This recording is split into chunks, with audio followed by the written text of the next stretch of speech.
Puji Tuhan, Shalom. Shalom. Selamat siang Bapak Ibu. Apa kabar semuanya? Baik? Ya, minal aidin wal faizin. Selamat bagi kita yang sudah selesai berlibur ya. Pulang berlibur bukannya makin senang tapi badan makin capek ya. Ya, puji Tuhan. Bapak Ibu, saudara yang dikasih Tuhan, kita tahu bahwa gereja itu adalah tubuh Kristus. Kita setuju dan paham akan hal demikian. Gereja adalah tubuh Kristus dan Yesus Kristus itu sendiri adalah kepala atas setiap gereja.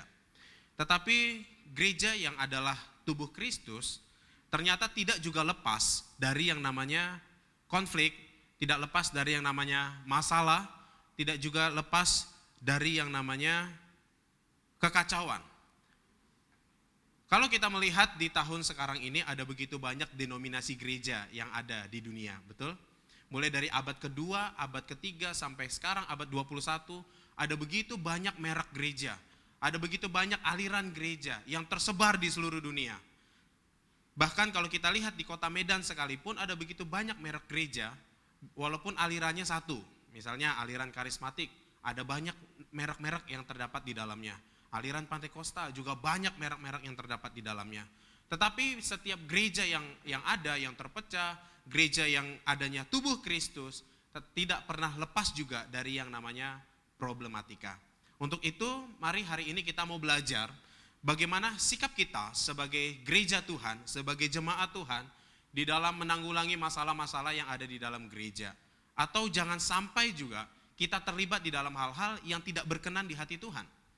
Hari ini kita mau belajar dari kitab Wahyu pasal yang kedua dan pasal yang ketiga. Saya beri judul, siapa bertelinga, hendaklah ia mendengar. Kalimat ini dikatakan 7 kali kepada 7 jemaat yang tersebar di daerah Asia Kecil. Dengan tujuan, dengan harapan supaya jemaat yang mendengarkan pesan dari Wahyu pasal 2 dan pasal 3 yang disampaikan oleh Rasul Yohanes, mereka benar-benar mengambil bagian untuk bertobat dan mereka mengambil bagian untuk mengakui Tuhan di dalam kehidupan mereka. Mereka juga diharapkan agar kembali atau bertobat dari jalan mereka yang mereka anggap benar padahal menjijikan bagi Tuhan. Saya buat peta ada di sini. Ini adalah Pulau Patmos, agak nyebrang dari wilayah Turki. Di Pulau Patmos ini Rasul Yohanes dibuang dengan harapan agar Rasul Yohanes itu mati di sana. Jadi pulau ini tidak berpenghuni dan dikatakan hampir tidak ada kehidupan di dalamnya. Tetapi di dalam pembuangan Rasul Yohanes ke Pulau Patmos, justru Rasul Yohanes dihinggapi oleh Roh Allah dan dia mendapatkan penglihatan tentang kehidupan yang akan terjadi di masa depan. Tentang kehidupan gereja yang akan terjadi di masa yang akan datang. Kalau kita belajar kitab Wahyu itu adalah kitab sebagai petunjuk kita untuk tahu bagaimana keadaan gereja di masa depan. Bagaimana bumi ini dihancurkan dan diperbaharui. Bagaimana surga itu ada. Bagaimana kehidupan orang percaya di masa-masa yang sukar. Bagaimana keadaan orang percaya mengalami suatu pemulihan dari Tuhan. Hal-hal yang akan terjadi di masa depan itu disampaikan dalam kitab Wahyu. Dan di Pulau Patmos inilah Rasul Yohanes mendapatkan itu semua. Tentang akhir zaman. Tentang kondisi yang akan terjadi di masa depan. Dan di dalam pasal 2 sampai pasal yang ketiga, Rasul Yohanes diberikan gambaran tentang kondisi ketujuh gereja yang disampaikan di sini. Ada gereja Efesus, Smyrna, Pergamus, Tiatira, Sardis, Philadelphia, dan Laodikia. Ada 7 jemaat. Dan dari antara 7 jemaat ini, yang 6 memiliki kasus yang cukup parah, dan 1 jemaat menjadi jemaat yang sangat dipuji oleh Tuhan. Kalau saudara lihat ada Kapadokia, ingat beberapa bulan lalu yang viral tentang Kapadokia? It's my dream, Mas. Jadi wilayah ini adalah wilayah Turki. Wilayah Turki. Apa yang terjadi dengan 7 jemaat tersebut dari Wahyu pasal 2 sampai Wahyu pasal 3? Ada gereja Efesus, ada gereja Smyrna, ada gereja Pergamus, ada gereja Tiatira, ada gereja Sardis, ada gereja Philadelphia, dan ada gereja Ya, ini gereja yang terdapat di wilayah Turki pada masa kini. Pada masa itu disebut gereja yang ada di wilayah Asia Kecil. Surat Wahyu ini ditujukan kepada mereka. Ditulis Lalu diharapkan supaya masing-masing gereja dapat mendengar dan melakukan apa yang tercatat di dalam ayat-ayat tersebut. Kita melihat dan belajar dari gereja yang pertama tentang kasus yang terjadi di gereja Efesus. Aku tahu segala pekerjaanmu, baik jerih payahmu maupun ketekunanmu. Aku tahu bahwa engkau tidak dapat sabar terhadap orang-orang jahat, bahwa engkau telah mencobai mereka yang menyebut dirinya rasul, tetapi yang sebenarnya tidak demikian, bahwa engkau telah mendapati mereka pendusta, dan engkau tetap sabar dan menderita oleh karena namaku, dan engkau tidak mengenal lelah. Kristus Yesus memuji keadaan jemaat di Efesus pada masa itu. Jemaat di Efesus, jemaat yang taat, jemaat yang luar biasa, yang gak pernah mengenal lelah di dalam melayani pekerjaan Tuhan. Berbeda dengan beberapa pelayan-pelayan Tuhan yang mungkin pernah kita lihat pada masa kini. Mereka merasa, aduh capek banget melayani Tuhan, gak ada untungnya dan segala macam. Tapi jemaat di Efesus adalah jemaat yang giat di dalam pekerjaan kepada Tuhan. Benar-benar gereja yang mencintai Tuhan. Jemaat yang benar-benar sangat mengasihi Tuhan. Sehingga Tuhan memuji, baik jerih payahmu dan ketekunanmu dipuji oleh Tuhan. Tetapi ada masalah yang terjadi di sana. Ayat 4. Namun demikian aku mencela engkau karena engkau telah meninggalkan kasihmu yang semula. Sebab itu ingatlah betapa dalamnya engkau telah jatuh. Jemaat ini jatuh bukan ke dalam pencobaan, tetapi meninggalkan kasihnya yang disebutkan tadi daripada Tuhan. Bertobat dan lakukanlah apa yang semula engkau lakukan. Jika tidak demikian, aku akan datang kepadamu dan aku akan mengambil kaki dianmu dari tempatnya jikalau engkau tidak bertobat. Gereja Efesus adalah gereja yang meninggalkan cinta yang mula-mula kepada Kristus Yesus. Gereja ini adalah gereja yang sangat hebat pada masa itu karena beberapa hamba-hamba Tuhan yang luar biasa melayani di sana. Gereja ini didirikan oleh Rasul Paulus, lalu dilanjutkan dilayani oleh Priscilla dan Aquila. Setelah itu Timotius juga diutus untuk melayani gereja yang ada di Efesus. Lalu Rasul Yohanes di masa-masa tuanya juga sebelum dia mengalami pembuangan, dia melayani di Efesus. Gereja ini dilayani oleh tokoh-tokoh yang hebat. Tetapi naas, ternyata gereja tersebut kehilangan cintanya yang mula-mula kepada Tuhan. Kecolongan juga. Saudara, Bapak Ibu yang dikasihi Tuhan, saya masih ingat ketika saya pertama kali jatuh cinta sama istri saya, waktu kami masih pacaran. Itu menggebu-gebu sekali rasanya. Luar biasa. Tiap hari teleponan, gak kenal waktu. Lalu kalau bisa setiap hari video call tanpa dimatiin. Karena cintanya menggebu-gebu sekali. Hal ini sama seperti jemaat yang ada di Efesus. Sangat menggebu-gebu cintanya kepada Tuhan. Mencintai Tuhan tak kenal waktu. Mengasihi Tuhan tidak kenal kondisi apapun. Mau kesusahan, mau penganiayaan terjadi, aku tetap cinta Tuhan. Sama seperti ada lagu rohani. Ku mau cinta Yesus selamanya. Jemaat ini mengalami cinta yang luar biasa kepada Tuhan. Tahun pertama, tahun kedua, tahun ketiga, lalu tahun-tahun selanjutnya, ternyata kasihnya kepada Tuhan mulai kendor. Bukan hanya kendor, akhirnya mereka meninggalkan cintanya kepada Tuhan. Kondisi ini juga yang dialami oleh beberapa gereja atau jemaat yang terjadi di masa kini. Awal-awal percaya Tuhan, cintanya luar biasa. Setiap hari datang ke gereja. Kalau gerejanya buka tiap hari. Tiap minggu jam ibadah 1, 2, 3, 4, 5, semua didatangi. Bahkan semua denominasi gereja kalau bisa dikunjungi sama dia. Karena rindu sekali ingin beribadah. Tahun pertama. Lalu masuk tahun kedua, masih semangat. Tahun ketiga masih semangat. Rajin baca Alkitab, rajin berdoa, ikut komsel, ikut persekutuan. Bahkan gereja lain pun dikunjungi, jemaat dari gereja lain pun dikunjungi. Karena cintanya kepada Tuhan. Masuk tahun keempat, masuk tahun kelima, mulai kendor. Masuk tahun keenam, tahun ketujuh, ibadahnya yang tadinya 1 bulan bisa 6 kali, 7 kali, sekarang 1 bulan hanya 2 kali. Masuk tahun ke-8, tahun 9, tahun 10, ibadahnya musiman. 1 tahun, 2 kali, Paskah dan Natal. Lalu selanjutnya, ingin bertobatlah. Ibadah hari ini langsung 3 kali untuk 3 minggu ke depan. Cintanya pada Tuhan yang mula-mula yang menggebu-gebu akhirnya kendor dan meninggalkan Tuhan. Ini kondisi yang terjadi kepada jemaat yang ada di Efesus. Sehingga Tuhan berkata, aku akan mencabut kaki Dian daripadamu. Aku akan mencabut sukacita daripadamu. Aku tidak akan memakai engkau lagi menjadi kesaksian bagi orang banyak. Lalu datang ke gereja, nangis-nangis. Oh Tuhan, pakailah hidupku selagi aku masih kuat. Padahal dia sendiri meninggalkan Tuhan dan cintanya dari Tuhan. Saudara yang dikasih Tuhan, Bapak Ibu, gambaran jemaat Efesus menjadi satu peringatan bagi kita.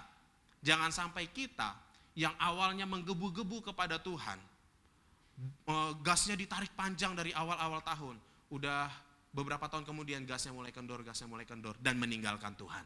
Hati-hati, ini menjadi peringatan bagi kita, menjadi koreksi bagi kita bagaimana kesetiaan kita kepada Tuhan. Bagaimana kasih kita, cinta kita kepada Tuhan. Minggu lalu saya berkhotbah di ibadah oksigen, saya katakan, ayo bertekunlah di dalam Tuhan. Kata bertekun itu gak kenal waktu. Sepanjang hidupmu bertekunlah untuk tetap mencintai dan memelihara kasih yang mula-mula itu kepada Tuhan. Amin. Amin saudara. Bertekunlah untuk menjaga kasih yang mula-mula itu. Karena jelas, bertobatlah dan lakukanlah lagi apa yang semula engkau lakukan ketika engkau mengenal Tuhan. Amin. Bertobat dan lakukan kembali apa yang semula engkau pernah lakukan ketika pertama sekali mencintai Tuhan. Jangan sampai cinta itu kendor. Mari asah kembali, bertekunlah kembali untuk jatuh cinta setiap hari kepada Tuhan. Itu indah sekali Bapak Ibu. Kalau kita berhasil, maka ada janji yang Tuhan beri. Siapa bertelinga, hendaklah ia mendengarkan apa yang dikatakan Roh kepada jemaat. Barang siapa menang, dia akan kuberi makan dari pohon kehidupan yang ada di Taman Firdaus. Ketujuh jemaat ini dijanjikan sebuah kemenangan oleh Tuhan ketika mereka mampu untuk membatasi diri, tidak seperti orang-orang yang jemaat-jemaat yang tertulis di dalam surat ini. Mereka yang mampu untuk mempertahankan cintanya kepada Tuhan akan mendapatkan upah yang besar di sorga. Saudara, bicara tentang upah di sorga, itu menjadi satu hal penting bagi kita. Kenapa? Karena ketika kita masuk nanti di sorga, enggak sekarang, tapi mungkin beberapa tahun lagi, saya pengen ke sorga 80 tahun lagi kalau boleh, atau 70 tahun lagi. Kalau di surga nanti apa yang kita lakukan saudara? Kita beribadah pada Tuhan, memuliakan Tuhan. Dan di sorga kita bawa mahkota, upah yang kita lakukan selama ada di bumi, di sorga Tuhan berikan, dan mahkota itulah yang menjadi kolekte kita di sorga. Apa enggak malu kita? Teman-teman kita banyak mahkotanya diberikan sebagai persembahan di sorga, lalu kita hanya di pinggir-pinggir sorga nengok-nengok. Memang di sorga damai, tenang, tapi kan malu. Nampak sekali kalau di dunia kita enggak berguna. Sakit rasanya, sakit. Sebab itu Bapak Ibu Saudara yang dikasih Tuhan, ketika kita mampu memelihara cinta yang mula-mula kepada Kristus, Allah menjanjikan sebuah kehidupan di Firdaus sana. Sebuah kehidupan kekal yang abadi, mahkota yang berlimpah akan kita terima. Ini yang pertama tentang jemaat Efesus. Lalu selanjutnya jemaat yang ada di Smyrna. Ini adalah gereja penuh dengan penderitaan. Aku tahu kesusahanmu dan kemiskinanmu, namun engkau kaya, dan fitnah mereka yang menyebut dirinya orang Yahudi, tetapi yang sebenarnya tidak demikian. Sebaliknya mereka adalah jemaat iblis. Jangan takut terhadap apa yang harus engkau derita. Sesungguhnya iblis akan melemparkan beberapa orang dari antaramu ke dalam penjara, supaya kamu dicobai dan kamu akan beroleh kesusahan selama 10 hari. Hendaklah engkau setia sampai mati, dan aku akan mengaruniakan kepadamu mahkota kehidupan.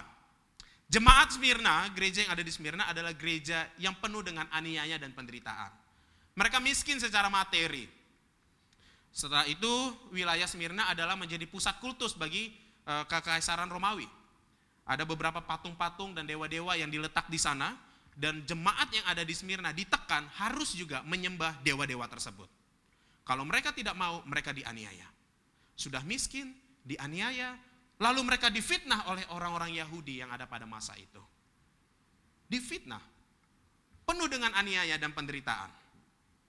Tetapi Tuhan berkata, jangan takut terhadap apa yang harus engkau derita. Ketika engkau bertahan, ketika imanmu tahan uji di dalam penderitaan itu, mahkota kehidupan menanti kita di surga sana. Amin. Bukan secara otomatis ketika kita jadi Kristen, lalu hutang kita lunas semua. Ada orang yang menjanjikan begitu. Udah ikut Yesus aja, nanti hutangmu lunas semua. Salah Bapak Ibu. Hutang lunas hanya dengan cara dibayar. Bukan dengan ikut Yesus. Betul? Ada di sini yang pernah berdoa 40 hari 40 malam, tiba-tiba begitu sudah hari 40, amin, hutangnya lunas secara otomatis? Enggak ada. Masalah penderitaan terkadang diizinkan Tuhan untuk kita alami. Tujuannya agar iman kita tahan uji di dalam penderitaan tersebut. Tidak selamanya orang yang percaya Kristus harus bebas dari penderitaan. Tidak selamanya orang yang percaya Tuhan harus lepas dari kemiskinan. Tidak selamanya orang yang berbakti kepada Allah harus lepas dari sakit penyakit. Tidak. Tetapi justru ketika kondisi berat itu terjadi, itu menjadi alasan bagi Tuhan untuk melihat apakah iman kita tahan uji atau iman kita kendor ketika masalah itu terjadi. Karena manusia berpotensi meninggalkan Tuhan ketika penderitaan terus-menerus mereka alami. Mereka kecewa dan merasa bahwa Tuhan itu enggak ada di pihak mereka. Lalu mereka tinggalkan Tuhan dan beralih kepada yang lain. Karena kemiskinan imannya tergantikan dengan pasangan yang mungkin uangnya lebih banyak. Oh enggak apa-apa deh, nanti tengah jalan aku akan tobatkan dia. Mustahil. Malah kita terus bertahan untuk menjadi anak-anak yang jauh dari Tuhan. Jadi penderitaan, aniaya, masalah hidup yang mungkin kita anggap, aduh penderitaanku berat sekali. Justru harusnya kita bersyukur. Itu menjadi alat bagi Tuhan, supaya Tuhan menguji sekuat apakah iman kita. Sama seperti jemaat yang ada di Smyrna. Luar biasa penderitaan yang mereka alami. Tetapi Tuhan berkata, kalau engkau setia sampai mati, bukan setia setahun 2 tahun, sampai mati, sampai akhir hayat seumur hidup setia menderita, menderitanya oleh karena Tuhan juga. Maka mahkota kehidupan akan menjadi bagiannya. Kalau kita setia mempertahankan iman kita dan iman yang terus tahan uji di tengah penderitaan, mahkota kehidupan menanti kita Bapak Ibu, amin. Kemenangan menanti kita di surga sana. Ini menjadi satu pengharapan bagi kita. Dulu bapak saya suka sekali nyanyi lagu Pantai Costa yang lama. Lagunya Biar Aku Miskin di Dunia tapi Kaya di Surga. Ada yang tahu nggak lagunya ya? Biar aku miskin di dunia, saya lupa lah nadanya. Jadi liriknya itu biar aku miskin di dunia tapi kaya di surga. Saya bilang ya mungkin penghiburan untuk bapak saya kali ya. Tapi memang itu ada janjinya juga. Ketika kita menderita aniaya di bumi ini, kalau iman kita tahan uji, mahkota kehidupan menanti kita di surga. Amin. Boleh bilang sama temannya kanan kiri, setia di dalam Tuhan. Harus tahan uji ya Bapak Ibu, amin. Tahan uji, iman kita harus tahan uji. Jangan kendor, jangan tinggalkan Tuhan. Selanjutnya, ini tadi dari upah dari jemaat Smyrna, tidak akan menderita apa-apa oleh kematian yang kedua. Gereja yang ada di Pergamus, gereja yang sangat duniawi. Wah, aku tahu di mana engkau diam, yaitu di sana, di tempat tahta iblis. Dan engkau berpegang kepada namaku dan engkau tidak menyangkal imanmu kepadaku. Juga tidak pada zaman Antipas, saksiku yang setia kepadaku yang dibunuh di hadapan kamu di mana iblis diam. Tetapi aku mempunyai beberapa keberatan terhadap engkau. Di antaramu ada beberapa orang yang menganut ajaran Bileam, yang memberi nasihat kepada Balak untuk menyesatkan orang Israel supaya mereka makan persembahan berhala dan berbuat zina. Demikian juga ada padamu orang yang berpegang pada ajaran Nikolaus. Sebab itu bertobatlah, jika tidak demikian akan segera datang kepadamu dan memerangi mereka dengan pedang di mulutku. Bapak Ibu Saudara dikasih Tuhan, jemaat yang ada di Pergamus ini digambarkan sebagai jemaat yang sangat duniawi. Mereka mengaku gereja, tetapi gaya hidupnya jauh daripada kesucian. Mereka mengaku adalah jemaat yang taat dan setia, tetapi beberapa menganut kepercayaan bahwa ikut Tuhan boleh tapi masih boleh pergi ke dukun. Hal-hal kultus, hal-hal okultisme, hal-hal perdukunan magic masih tetap mereka lakukan. Masih memberi persembahan kepada berhala-berhala. Ini yang terjadi kepada jemaat Pergamus. Mereka mengaku gereja, mengaku tubuh Kristus, mengaku jemaat, tapi masih melakukan tradisi kepada berhala-berhala. Membawa persembahan kepada berhala-berhala. Dan masih tetap melakukan tindakan amoral. Perzinahan sangat umum terjadi di gereja Pergamus. Lalu Tuhan berkata bahwa aku akan menghukum engkau. Gereja yang mengaku suci, tetapi masih melakukan hal-hal yang bertindak amoral dan jauh daripada Tuhan, bahwa Tuhan sendiri berkata, ketika engkau tidak bertobat, aku sendiri yang akan berperang melawan engkau. Wow, ngeri saudara. Kalau enggak bertobat, Tuhan berkata, akulah yang jadi lawanmu. Aku akan menghancurkan hidupmu. Karir kita dihancurkan. Keluarga kita berantakan dibuat Tuhan. Kacau sekacau-kacaunya. Kalau kita yang mengalami hal demikian seperti jemaat Pergamus tidak bertobat dan meninggalkan hal itu. Hati-hati saudara. Ini menjadi peringatan bagi kita bahwa Tuhan tidak bisa dipermainkan. Amin. Jangan merasa bahwa udahlah hari Minggu kan ke gereja, ibadah, berdoa nyembah Tuhan pasti diampuni dosanya. Jadi Senin sampai Sabtu tetap absen untuk melakukan yang jahat-jahat. Wah, kok kayaknya enak banget jadi Kristen seperti itu. Atau mungkin pernah ada yang berpikir begitu saudara? Bertobat, seperti firman Tuhan. Katakan, wah Senin sampai Sabtu gak peduli tentang kesucian diri. Gak pedulilah apa itu hidup kudus, hidup suci. Minggu kan bisa datang gereja, pelayanan, ibadah, berdoa, minta ampun sama Tuhan, diampuni Tuhan kok. Tapi firman ini berkata, kalau gak bertobat sungguh-sungguh, kalau cuman seperti itu cara kita berpikir, Tuhan yang jadi musuh kita. Hancur-hancuran kita dibuat Tuhan. Ini kondisi jemaat yang ada di Pergamus, yang harusnya menjadi peringatan bagi kita. Lalu jemaat yang ada di Tiatira. Aku tahu segala pekerjaanmu, baik kasihmu maupun imanmu, baik pelayananmu maupun ketekunanmu. Ya, aku tahu bahwa pekerjaanmu terakhir lebih banyak daripada yang pertama. Tetapi aku mencela engkau karena engkau membiarkan Isabel yang menyebut dirinya nabi, mengajar dan menyesatkan hamba-hambaku supaya berbuat zina dan makan persembahan berhala. Dan aku telah memberikan dia waktu untuk bertobat, tetapi tidak mau bertobat juga dari zinahnya.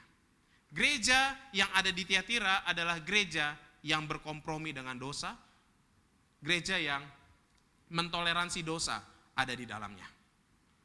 Dia membiarkan jemaat terlibat di dalam roh-roh Isabel.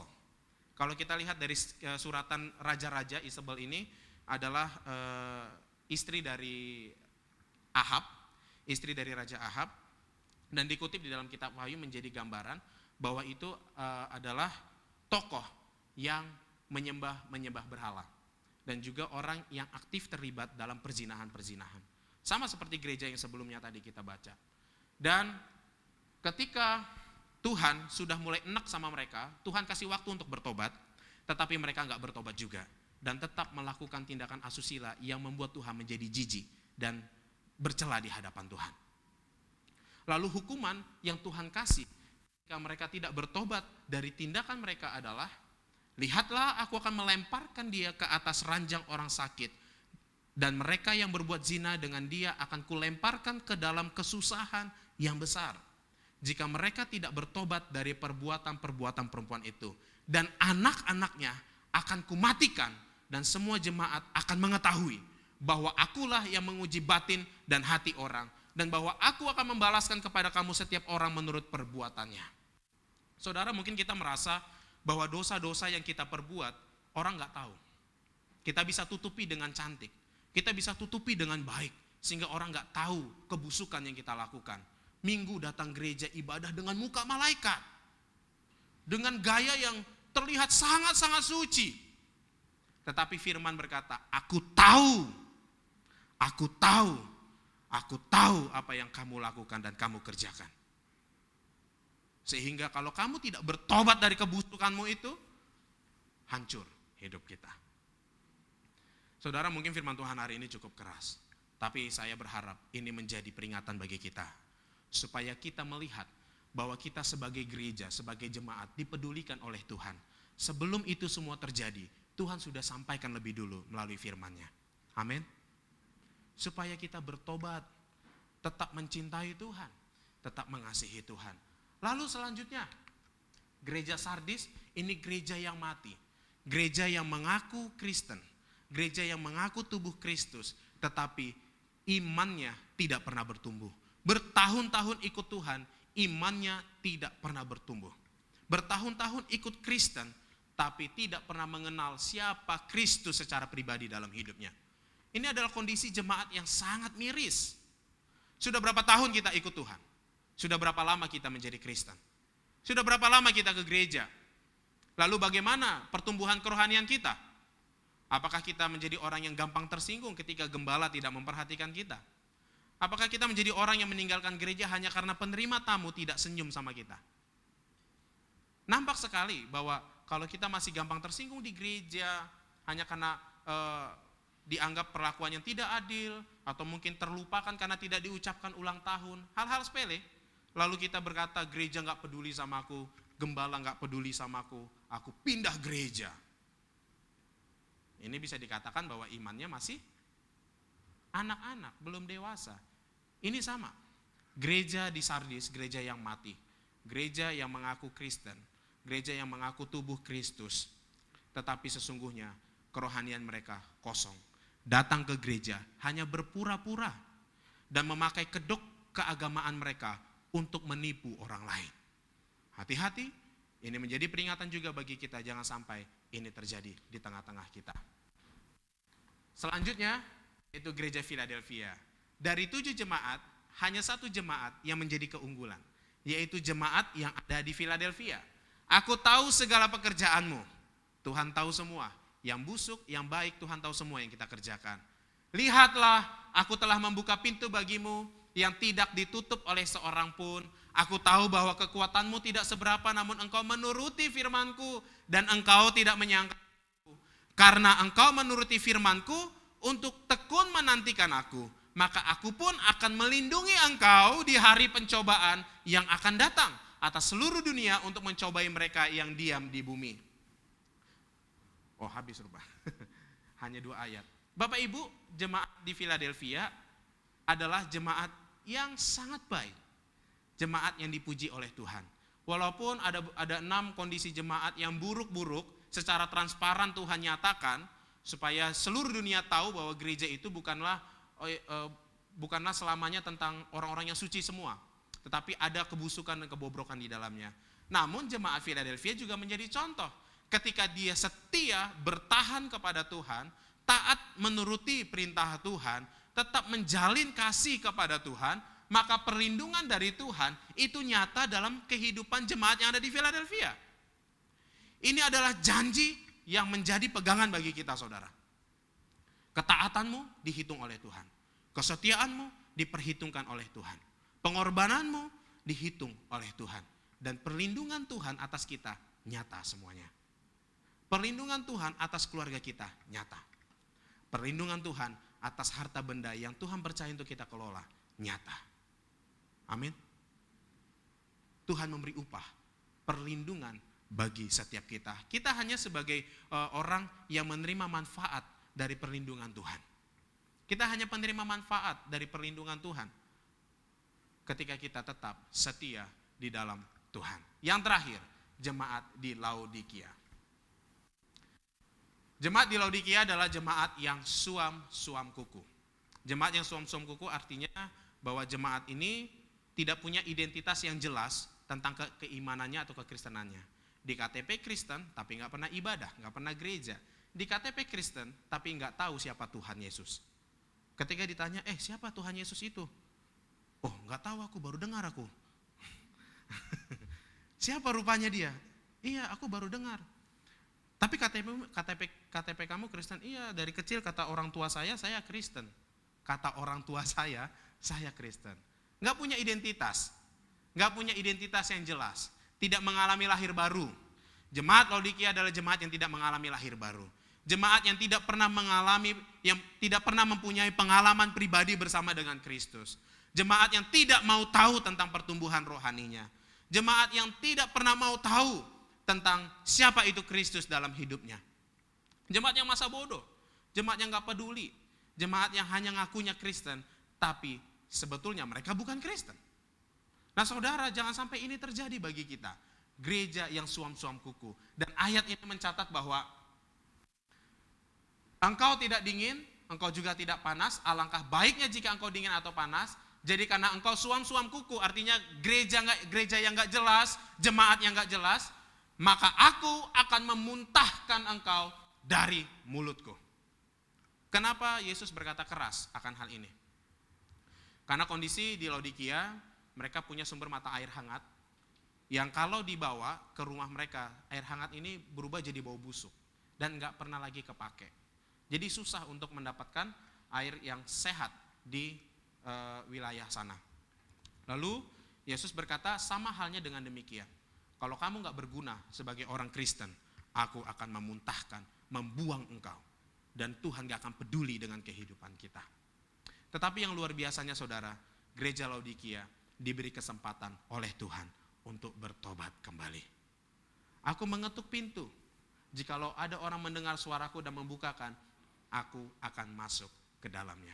Artinya dari seluruh yang sudah kita ketahui tentang kondisi jemaat ini saudara, kalau kita merasa mungkin perbuatan kita sudah sangat mengecewakan dan menyakiti Tuhan, lalu kita berkata Tuhan tidak akan pernah lagi menerima hidupku. Ayat ini menjadi jaminan bagi kita.